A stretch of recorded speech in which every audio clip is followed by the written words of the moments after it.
көп екенін анықталды. Енді Сығанақидың алдыңғы жарыққа шыққан 8 томы бұл усул фиқ саласына арналған. Ал енді Сығанақидың тағы да бір зерттелген еңбегі шетелде. Бұл жаңағы 8 том бұл сол араб елдерінде осы сала бойынша зерттеліп, осы еңбектің негізінде 2 докторлық диссертация қорғалған екен. Енді тағы бір еңбегі Әл-Муфассалға жасалған Муассал деген еңбегі бар. Бұл атақты грамматист Замахшариге жасаған шарқы. Осы да Умул Құра деген Сауд Арабиясында университетте диссертация қорғалған екен. 3 том болып шыққан екен. Міне осыны біз қолға түсірдік. Сонымен қатар Әл-Наджах деген тағы бір еңбегі бар екен. Жетістік деп аталады. Бұл еңбегінде осы араб тілі грамматикасын аралған. Бұл да міне Сығанақидың еңбегі зерттелген. Сонымен осы Сығанақидың араб елдерінде еңбектер туралы 3 диссертация қорғалып, 3 докторлық, 1 магистрлық. Міне 4 еңбек зерттелген екен. Бұдан бастап Сығанақидың белгілі археолог, тарих ғылымдарының докторы Сайден Жолдасбаев Сығанақ қаласының тарихы жайлы тың деректерді алға тартты. Қала тарихына қатысты көптеген шынайы дәйектерді келтірді. Аузы жабылып, яғни қара таспен жабылып, оның үстіне 4 бұрышты кірпіштерменен еден жасалынған. Ол едендерді біз алғаннан кейін барып Сығанақтың үстіне түстік. Міне сөйтіп біз, яғни мұнда айтылған Сығанақтың төбесінде қара тасты алып тастап, бұнда Қаллауыр түскен. Қаллауыр осы жерге келгенде Қаллауыр 1898 жыл болады. Сол Қаллауыр айтқан. Қаллауырға сол кездегі шырақшы Тәттімбет болу керек. Сол кісі айтқан, бұл жерде Естемейтін бабаның мазары жатыр деп айтқан. Бірақ Қаллауыр сенбей, жаңа қара тасты аударып, астына түсіп, Сағанаға түседі. Сағанаға түсіп, яғни 19 адамның басын санап шығады. 19 адамның басын. Кейін ол айтады, бұл жерде Естемейтін баба жоқ деп. Оның енді оны біз өзіміз ойладық, қалай жоқ болады. 19 адамның басы жатса, Сағана. Баба ұрпағы физика, математика ғылымдарының докторы Бақытқан Абдукаримов баба еңбектері жайлы сөз сөйледі. Ғалым Жанат Беспаев өзінің жүрек жарды мәңгілікке хиджра атты өлеңін көпшілікке тарту етті. Сапарға шықты арабтар, сырдың бойын жағалап, жетті қазақ еліне, тұрғызды талай мешіттер, салынды кітапханалар, ашылды талай медресе, Аллах бір, пайғамбар хақ, ұстар жолым сунна ақ, деп исламды таратқан, шыншыл досы елшімнің Әбу Бәкірден өрбіген, қоныс тепкен арабтар, араласып қазақпен аталып кетті сунақтар. Аллах Тағала өзіңнің тура жолыңда қалдырып жылы мекенін, қалдырып Мәдина Меккені, исламды кең таратып, күресші шыққан жандарды жетелей көр жаннатқа, ұрпақтарын кейінгі, қияметке дейінгі, сақтас ұзақ отынан, жетсізі көр Аллах, қос дүниеде бақытқа. Аумин. Аллаху акбар. Тағы бір дұға сунақтарға енді. Бауырларым сунақтар, аталар алғаш көтерген жасыл туын исламның елік ұста құлатпа, Құран ұстап қолыңа, ақ жолында елшімнің Мұхаммедтің суннасын жеткіз әрбір құлаққа. Сунақ ата ғұлама, діні үшін жанында пида еткен сунақтар жадыңда болсын әр уақытта. Сақта деген дініңді, сақта деген еліңді, сөздер қалған ұрпаққа аталарыңды тізбектеп, еске алып құрметтеп, дұғаңа қос әр уақытта. Аллах Тағала, салагөр назар дұғама, дін үшін қоныс аударған құлдарыңды Аллах сақтап дозақ отынан жетелей көр жаннатқа. Дидарыңды көруді, нәсібеті көр оларға, ұрпақтарын олардың тайдырмай тура жолыңнан сақтай көр Аллах Тағала қиямет қайым таңына. Аумин. Рахмет аға. Конференцияны қорытындылаған ақын, жазушы Адырбек Сопыбеков жалынды сөздермен конференцияға қатысушыларды тәнті етті. Қадірлі ағайын, атақты Ақсақ Темірдің немересі ғұлама Ұлықбек дүниеден өтер алдында келер ұрпақ біздің ізімізді жолдан, моладан іздемесін, оны соңымызда қалдырған ғимараттардан, қолжазбалардан іздесін, содан табады деген өсиет қалдырып кеткен екен. Сол айтқандай, қазақтың ұлы даласының ғұламасы имам Ақын Хисамидин Сығанақи, Сунақ ата мен оның немересі ғұлама Хусамидин Сығанақидың артында қалған, бұл күндері біртіндеп табылып жатқан көл көсір рухани дүниелері бүгінгі ғылыми танымдық конференциямыздың түп қазығына айналып отыр. Ғалымдарымыздың бүгінгі баяндамаларынан, сөйлеген сөздерінен конференцияға өзек болып отырған екі ғұламаның еңбектерінің мән мағынасы, философиялық ой толғамдары тереңдей ашылып, біздің танымдық көкжиегімізді бұрынғыдан да кеңейте түсті. Біздің Хусамидинді зерттеуші біздің жерлесіміз Жамал Ержанов оның шығарған еңбектерін атап өтетін болсақ, 90 жылдардың басының өзінде Сунақтардың этногенезі және Сунақ қаласының тарихы, Сунақтар және Сунақ қаласы атты кітаптарында алған тақырыбын жан-жақты зерттей келіп, пайымды ойлармен қорытынды жасап отырған.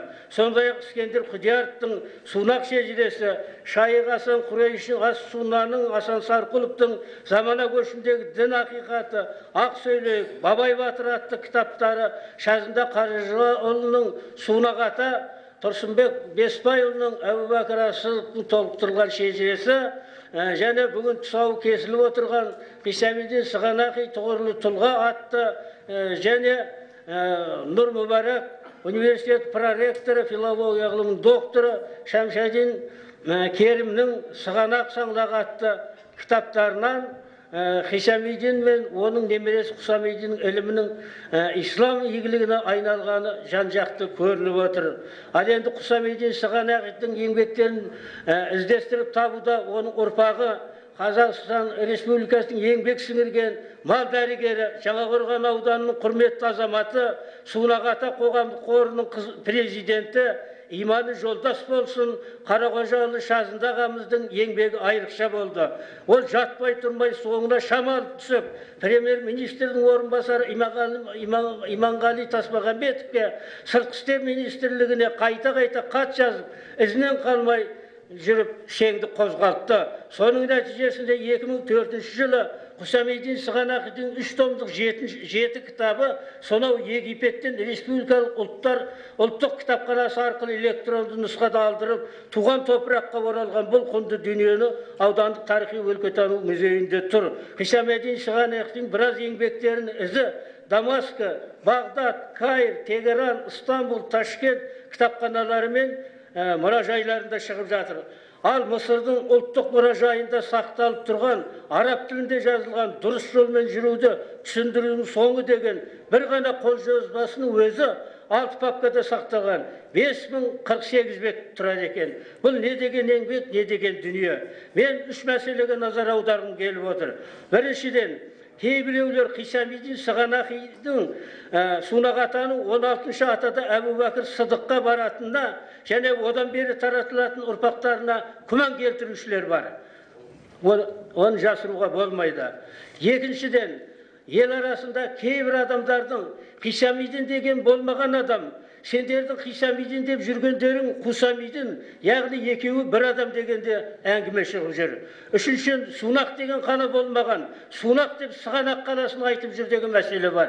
Мінекей осы мәселе жөнінде айтарым. Бірінші мәселеге күмәнданушыларға жауап. 1885 жылдар аралығын, яғни бір ғасырды қамтитын Сунақтардың парсы тілінде жазылған, 6 жерде мөр басылып куәландырылған шежіресі сақталған. Көшірме беттері кітапта бар. Бұл бір. Екіншіден, Сунақтардың түпкі шығу тегі Мұхаммед пайғамбардың сүйікті досы, әрі қайын атасы Айшаның әкесі.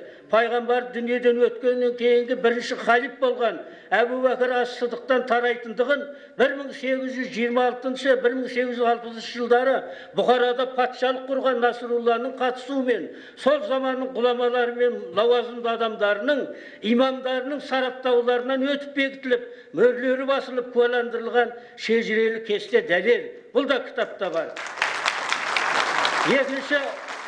Хисамидин деген болмаған дегенге жауап деушілерге, жаңағы айтып кеткен шежірелі кестеде Хисамидиннің де, оның немересі Хусамидиннің де бар екендігін, екеуінің екі адам екендігін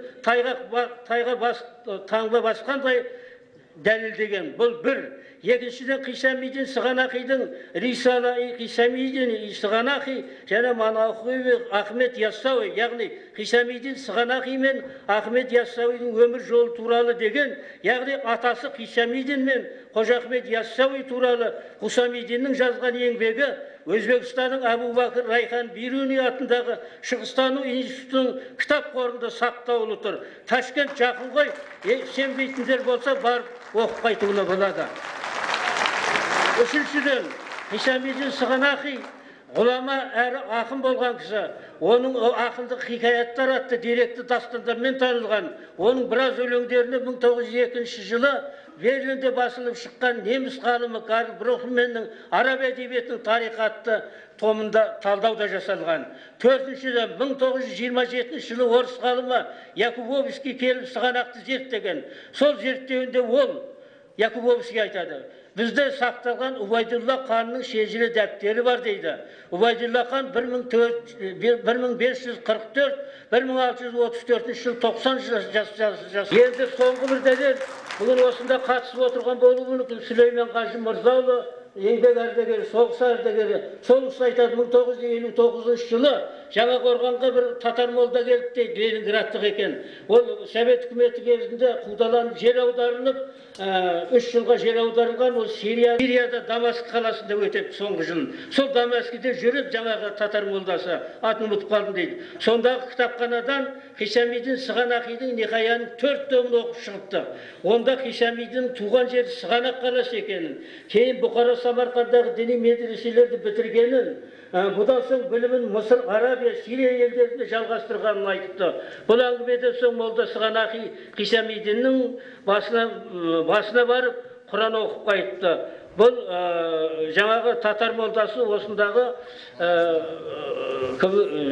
Жаңақорғанда бір үйде мемлекеттік сыйлықтың лауреаты белгілі тарихшы, жазушы үлкен Ілияс Есенберлин өзінің көшпенділерінде Сырдарияның орта шенінде көне заманнан келе жатқан Сығанақ, Сауран, Отырар, Яс атты көне шаһарлардың бар екенін, осылардың маңында бірнеше уақ қалалардың салынғанын, бұған мысал ретінде Сунақ, Жүйнек қалалары атап көрсетілген. Есенберлин 1886 жылдан 60 том, 186 бет.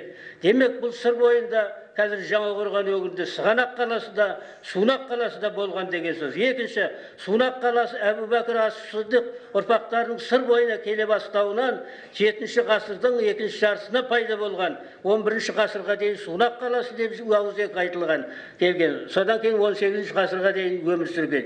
Ержановтың Алматы ақшамы газеті 29-ші қыркүйек 89 жылы. Үшінші, орыс тілінде ең бірінші қала 1846 жылы құрастырылған книга Большого Чертежа деген кітапта Град Сунақ деп көрсетілген 74-ші бетінде. Туманскийдің қолжазбасы деген еңбекте город Сунақ деп өте анық дәл жазылған. Осы еңбекте қаланың шағындау екендігін, халқының аса бай тұратындығы атап көрсетілген. Бартолд сочинение том 2, Москвадан шыққан 63 жылғы страница 560 бет. Әлемге әйгілі Иран ақыны Әбілқасым Фирдаусидің 10-ші ғасырдың 11-ші ғасырда өмір сүрген шахнамасында Сунақтың табыларсың қаласынан жайнап жатып біреу су саласынан дейді. Сахнама кітабы 9-ші жылғы 2-ші кітап 310-ші бет. Зерттеу жұмыстарын осыдан 145 жыл бастаған Лерик, одан кейін бір ғасыр бұрын бастаған Гастания, 65 жыл бұрын Бернштейн басқарған оңтүстік Қазақстан археологиялық экспедицияны жүргізген және табылған заттар негізінде Сығанақ қаласының 6-18 ғасырда жасалғандығын дәлелдейді. Қазақ совет энциклопедиясы 10 том 480 бет. 7-ші, Сығанақ қаласының пайда болуы Сунақтарға байланысты емес. Себебі ол ислам миссионерлерінің келуіне дейін пайда болған. Ержан Сунақтар және Сунақ қаласы 27-ші бет. Мәскеу енді соңғы мынау Мәскеу қаласындағы Ресей мемлекеттік кітапханасында сақталған Ремезовтің 1701 жыл жасаған картасында Сунақ және Сығанақ қалаларының қатар орналасуы көрсетілген. Бұл картаны осындай жаңа кітап тұсаукесерінде анықтама берген Асан Сарқұлов бар, Москвадан алып келген көшірмесін. Бұдан артық не керек?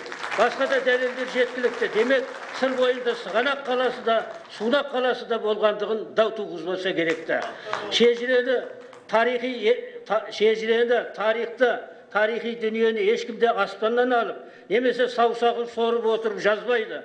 Сондықтан да жазылған дүниелерге кейбір күмәнмен қарайтындарға, немесе тисе терекке, тимесе бұтаққа деп, ойына келгенін орынсыз айтып, көбі ауыздана беретіндерге қолына лупа алып, тырнақ астынан кір іздеп, әуре сарсаңға түсетіндерге жол беруге болмайды ағайын. Ондайларға біз шырағым көрпеңе қарай көсілеміл дегеніміз дұрыс шығар. Бұдан кейін мұндай алып қашпа әңгімелерге нүкте қою керек. Бабалар еңбегін бағалай білейік.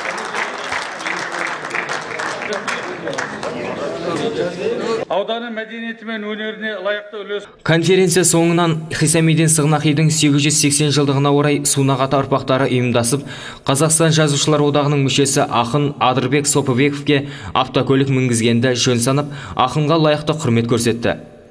Адырбек Сопыбековке баба ұрпақтары атынан темір тұлпардың кілті табыс етілді. Хисамиддиннің 880 жылдығына арналған мәдени шаралар екінші күні кесене басында ұйымдастырылған үлкен жиынға ұласты. Қазақ күресінен түйе балуандар сайысы ұйымдастырылды. Сайысқа оңтүстік Қазақстан, Қызылорда облыстарынан 20-дан астам үміткер қатысып, боз кілем үстінде өз бақтарын сынады. Сайысты аудан әкімі Сұлтанбек Тәуіпбаев ашып берді.